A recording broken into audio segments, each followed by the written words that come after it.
আজি ফেৰেংগাদাওৰ উদ্যোগত অনুষ্ঠিত কৰ্মশালাৰ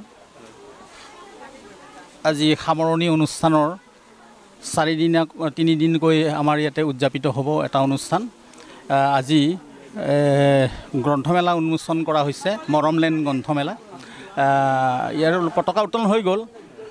তাৰপিছত বিষ্ণু ৰাভাৰ প্ৰতিচ্ছবিৰ সন্মুখত বন্তি প্ৰজ্বলন আৰু মাল্যাৰ্পণ কৰা কাৰ্যসূচী আমি আৰম্ভ কৰিছোঁ। যিহেতু এই অনুষ্ঠানটোৱেই ফেৰেংগাদাও, যাৰ নামত প্ৰতিষ্ঠিত, এই বিষ্ণু ৰাভাক আমি স্মৰণ কৰিছোঁ আৰু তাৰপিছতে এই গ্ৰন্থমেলা উন্মোচন কৰা হৈছে।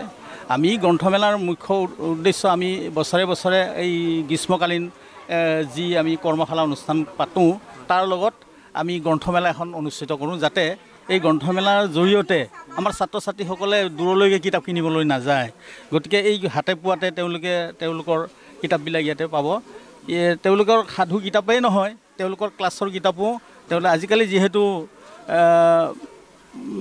বেছিভাগ অসমীয়া মিডিয়ামৰ বাহিৰেও ইংলিছ মিডিয়ামৰ ছাত্ৰ ছাত্ৰী ইয়াতে আহে। গতিকে তেওঁলোকৰ কাৰণেও ইয়াতে নিশ্চয় ইংলিছ মিডিয়ামৰ সৰু সৰু পুস্তিকা, এই সৰু সৰু ল'ৰা ছোৱালীবিলাকে পঢ়িব পৰাকৈ ইয়াতে সংগ্ৰহ কৰা হৈছে। গতিকে তেওঁলোকে ইয়াৰ পৰা সংগ্ৰহ কৰি, আজিকালি মোবাইল যুগ জানেই, ল'ৰা ছোৱালীবিলাকে কিতাপৰ প্ৰতি ধাউতি কমি গৈছে। পুতলাও নাচায়, আজিকালি পুতলাও নলয়, তেওঁলোকে এই মোবাইলৰ ওপৰতে ব্যস্ত থাকে। গতিকে যদি আমি ইয়াতে সৰু সৰু পুস্তিকা কিছুমান সংগ্ৰহ কৰি অভিভাৱকসকলে দিব পাৰে ছাত্ৰ ছাত্ৰীক, তেতিয়াহ'লে নিশ্চয় তেওঁলোকৰ কিতাপৰ প্ৰতি আগ্ৰহ বাঢ়িব। গতিকে সেইটো উদ্দেশ্য ৰাখিয়ে আমি এই গ্ৰন্থমেলাখন অনুষ্ঠিত কৰিছোঁ। আৰু বাকী কেইদিন কি কাৰ্যসূচী হ'ব? ছাত্ৰ ছাত্ৰীসকল আমি তাৰমানে ইতিমধ্যে আমি 19 দিন তেওঁলোকৰ সৰু সৰু ছাত্ৰ ছাত্ৰীসকলৰ মাজত আমি পুৰণি আধুনিক গীত, জ্যোতি সংগীত, ৰাভা সংগীত আৰু এই লোকগীত আৰু হোলী গীতৰ কৰ্মশালা আমি অনুষ্ঠিত কৰিছোঁ। তেওঁলোকে ভালকৈ প্ৰশিক্ষণ লৈছে আৰু এই প্ৰশিক্ষণৰ অন্তত তেওঁলোকৰ দ্বাৰাই পৰিৱেশিত হ'ব প্ৰতিযোগিতামূলক এটা অনুষ্ঠান।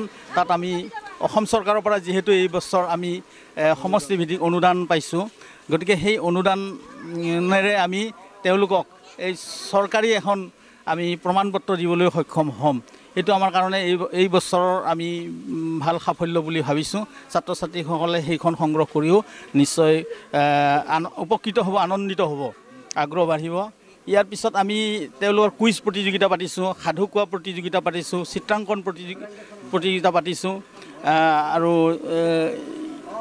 বিভিন্ন প্ৰতিযোগিতা অনুষ্ঠিত কৰিছোঁ। আৰু এই প্ৰতিযোগিতাবিলাকৰ তেওঁলোকে অংশগ্ৰহণ কৰি যি পুৰস্কাৰ পাব, এইখিনি আমি সাংস্কৃতিক সঞ্চালকৰ তৰফৰ পৰা তেওঁলোকৰ বিষয়ববীয়াসকল আহিব, মন্ত্ৰী আহিব, বিমল বৰা ছাৰ, আৰু বিধায়ক আহিব ৰমেন্দ্ৰ নাৰায়ণ কলিতাদেৱ। গতিকে তেওঁলোকৰ যোগেদি আমি তেওঁলোকক এই বঁটাবিলাক প্ৰদান কৰিব পাৰিম বুলি আমি আশা ৰাখিছোঁ। গতিকে তাৰ দ্বাৰাও ছাত্ৰ ছাত্ৰীসকলে নিশ্চয় উৎসাহিত হ'ব।